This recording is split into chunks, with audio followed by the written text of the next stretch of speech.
Hey, it's the Right Weekend. And today I found this article that I wanted to share. I think it's really important. That's two of them anyway. But first, there's something that I think every right leaning legislature, I don't want to say Republican because you have some independents that are right leaning also, you got libertarians. So any of these legislatures should pass this law. So like that, Facebook, let's not just Facebook, let's just say social media, because Twitter's horrible also. But so like that, these social media companies could stop banning conservatives and people and libertarian leaning people. But let's not, let's not limited to that because that's the whole thing. It's not about just that. It's going to protect both sides because it's going to protect the crazy lefties too because the people who will try to um what I want to say, they want to try to make it seem like it's just a Republican thing. No, if they, this law that's passed will protect both sides. So here let me share this article and I'll go through a little bit of it. And here we go. Florida law preventing woke social media from muzzling politicians. It goes here. The Florida House and Senate voted this week to pass legislation that will prohibit social media companies from banning politicians. Fine for social media companies that try to ban politicians from their platforms could add up to $250,000 a day for statewide politicians and $25,000 a day for other elected officials. The bill, which allows for politicians to be suspended for 2 weeks and for individual posts to be taken down if they violate the company's policies, is now headed to Governor DeSantis. I hope it does more than politicians. I'll be honest about that. These platforms have played an increasingly divisive role in elections and have negatively impacted Americans who dissent from orthodoxies favored by the big tech cartel. Announcing the new regulation. Here it goes. A candidate or elect during an okay. Of course, this bill has been branded unconstitutional by his opponents. Um, yes, they still viewed as private companies, but this will spark a debate about the function of these companies. Is gone beyond just posting stuff.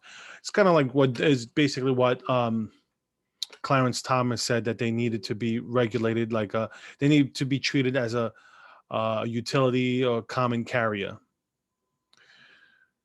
So, but I'm here looking. I'll go through the bill. I just went through the article, but I hope it's not just the politicians, because honestly, regular people need this protection too. It can't just be about politicians, because what good? Yeah, that's gonna do good in elections, but what does that do good in the culture if, let's say, my channel gets blocked, if I get nuked one day? What will be my recourse if I'm just expressing my opinion uh, with no hate or malice in my heart? I'm just here, just expressing my views. But this goes well, and this is the next article. This goes hand in hand, um, where it goes here. Dr. Carson and Governor Kristi Noem, biggest culture challenge of our lifetime: defeating anti-American indoctrination.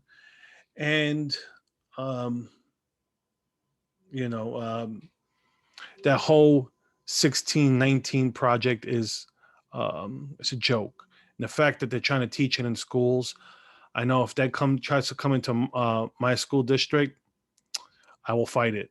I will fight that 1619 project, because there's a difference between teaching actual history and teaching opinion.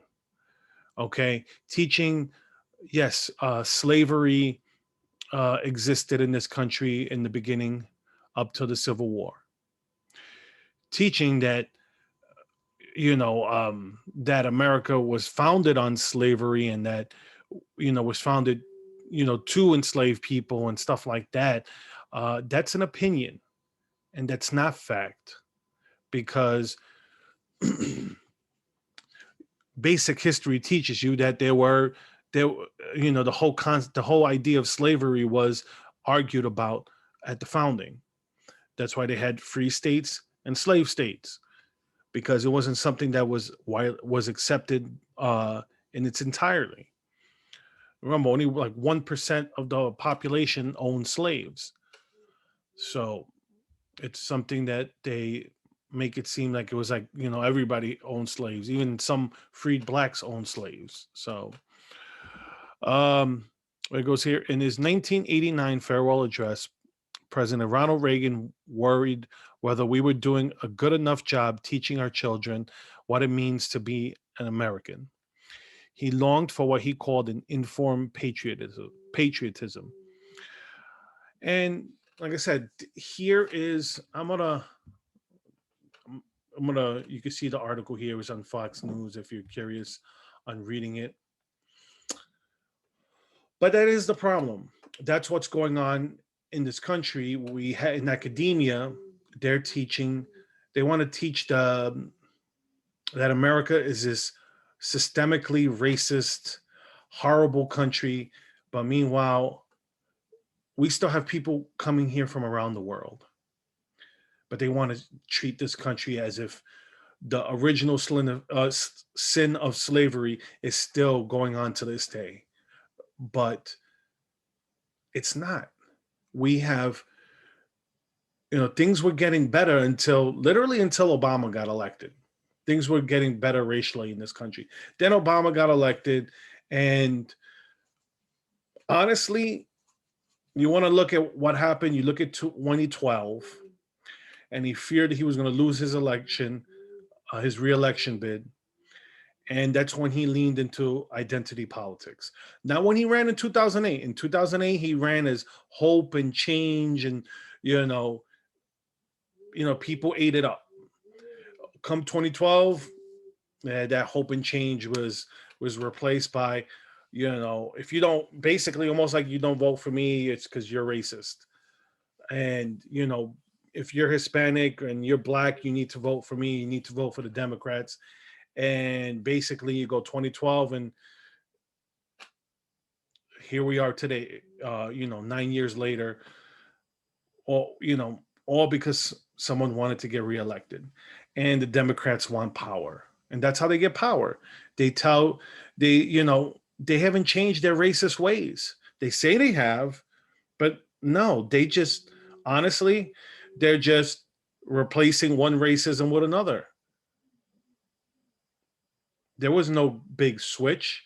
It's not a surprise that this is where the Democrats are going.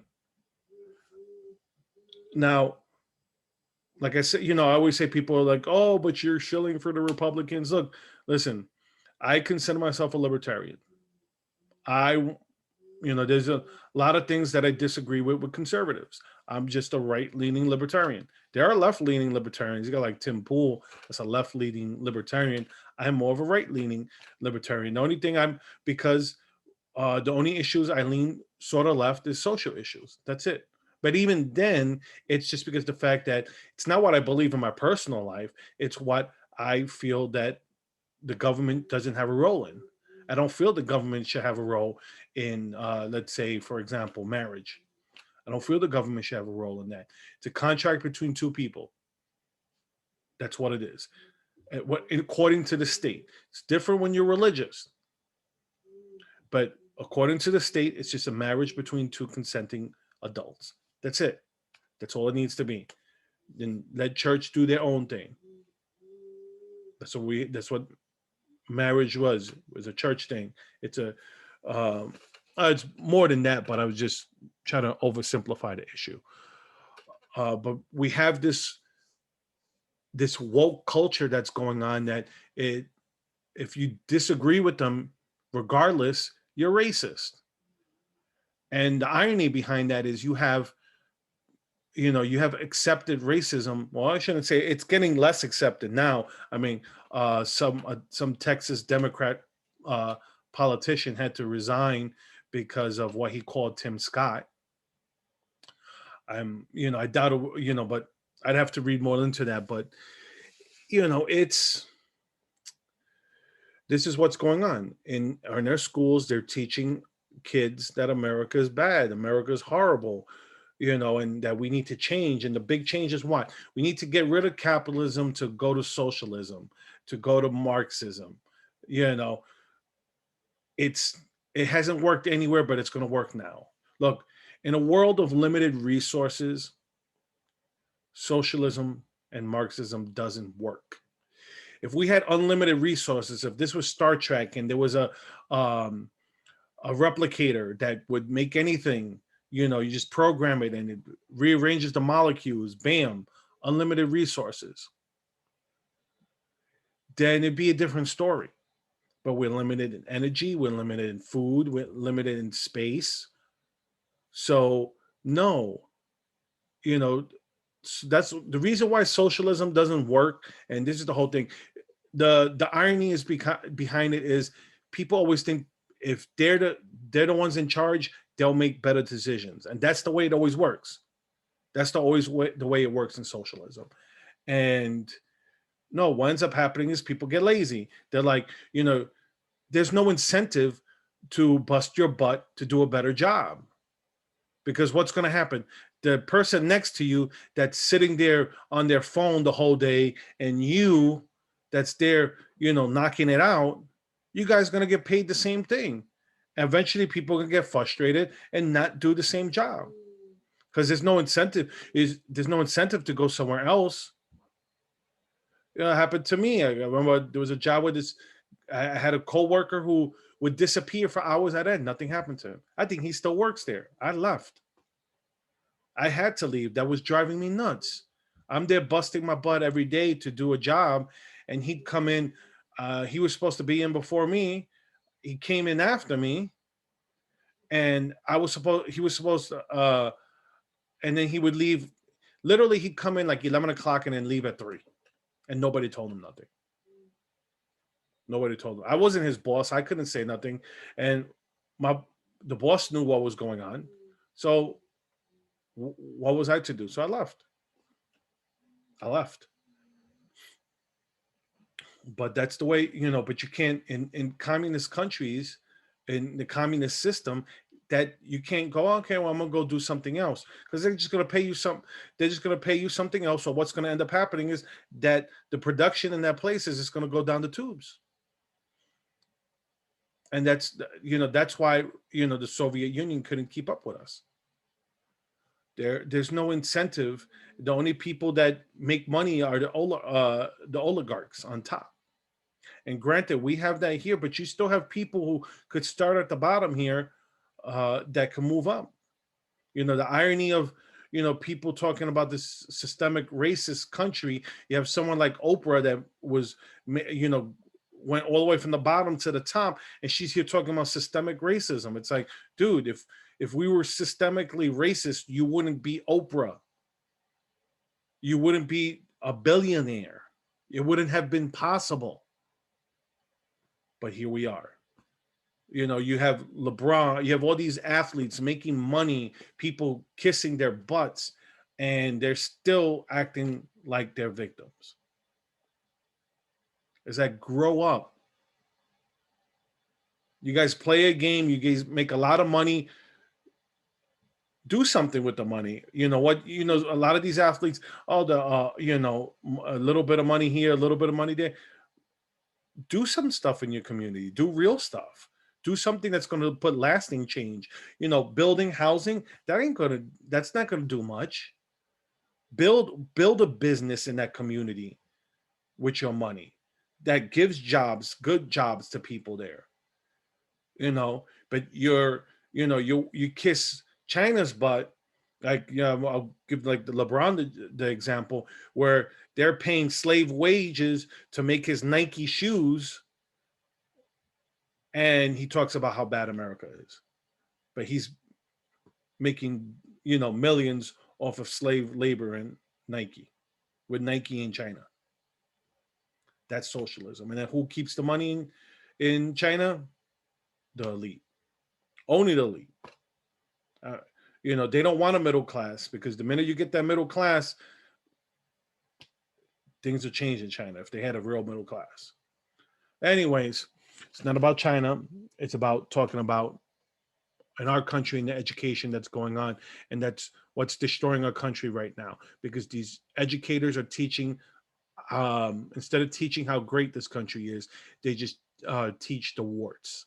They they treat they just teach the bad stuff without teaching the good stuff, and that's where we're stuck at right now. Because most teachers are lefties, and people on the right need to go into academia. They need to go in. They need to go into all these places that were seated to the left. So like that, you want to win the culture war. That's what you got to do. Don't worry necessarily. You want to save things. I know people want to make money. That's why you can make money teaching. That's how you fight the system. That's how you make the next. You educate uh, people about how things are good here. You, yes, we have warts. Every place does, but no place is perfect. But that's what they always want to compare America to. This utopian country that doesn't exist nowhere. We're flawed, but we're if we weren't better than most, then nobody would be trying to come here. We wouldn't have illegals coming over the border. We wouldn't have people flying here, overstaying their visas, and we wouldn't have people applying to move to this country if it was that bad. Anyways, I'm gonna leave it there. I'm the Right Rican. You can follow me on YouTube and Rumble. On social media, I'm on Facebook, Twitter, Parler, and Gab, and also Telegram. I keep forgetting to update that. All right. Well, have a good one, everyone. Bye.